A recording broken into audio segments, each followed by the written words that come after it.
предположили какво е общото между тези думи? Какво ги свързва? Къде биха съществували заедно? В живописта? В архитектурата?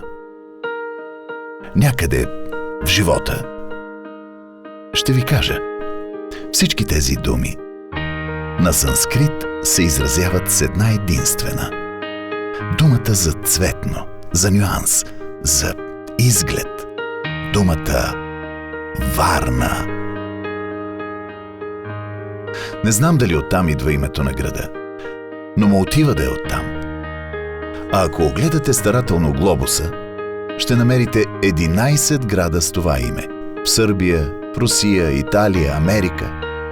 Не знам друго име на град, дето да се повтаря 11 пъти по земното кълбо. Но най-големият, най-хубав и най-стар измежду тях е този на западния бряг на Евксинския понт. За първи път историците попаднали на това име в една византийска хроника, в която се описвало завладяването на тези земи от българите. Там пишело така: и българите стигнаха до така наречената Варна, близо до Одесос. Тая хроника е от 680 година. Значи тогава тук вече е имало селище с това име. В 680-та.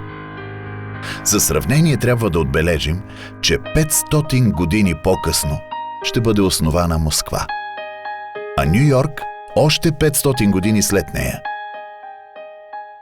Варна. През какво е минала от тогава? Колко царства помни, колко пъти е била ту българска, ту византийска, ту турска, и колко хора са вземали и оставали по нещо. Но такава е съдбата на хубавите градове. Всички ги искат. Та по-сетне, като дошло освобождението от турско, Варна си била ориенталски градец с кълдъръмени тесни сокаци. И варненци захванали да строят. Ама първо викали чужди архитекти за тая работа. Чак до 1900 година никой българин не е бил намесен в архитектурата на града. Строили са все европейски архитекти – австрийци, италианци, швейцарци. И хубави сгради са направили. А катедралният храм е проектиран от един одески архитект. Чешки архитект пък проектирал морската градина и парка на летния царски дворец Евксиноград. После, в началото на 20 век, започнали да работят и български архитекти. И никак не се посрамили. Емблематичната барокова сграда на театъра е на архитект Никола Лазаров. Аквариумът пък е на архитект Дапков. Това е Гранд Хотел Лондон на същия архитект. Тук са монтирали първия асансьор в града. Ето го и хотел Мусала, проектиран пак от него. Тук Стара Варна вече не е толкова стара, но все още е черно-бяла. После по едно време започна да става цветна, ама само на фотографиите. Щото тогава пък хората взеха да строят ей такива сиви сгради. И то не можеше да се разбере снимката ли е черно-бяла или пейзажът си е такъв. Те пък са част от едно друго време, то също отмина. И така, само сградите на миналите времена се виждат още. Човеците вече ги няма. Та затова си мислим, като поживеят хората някъде, подире им остава само онова, което са построили. Нищо друго се не помни. Ни колко са взимали, ни колко са имали, ни какво са яли, а какво са съградили.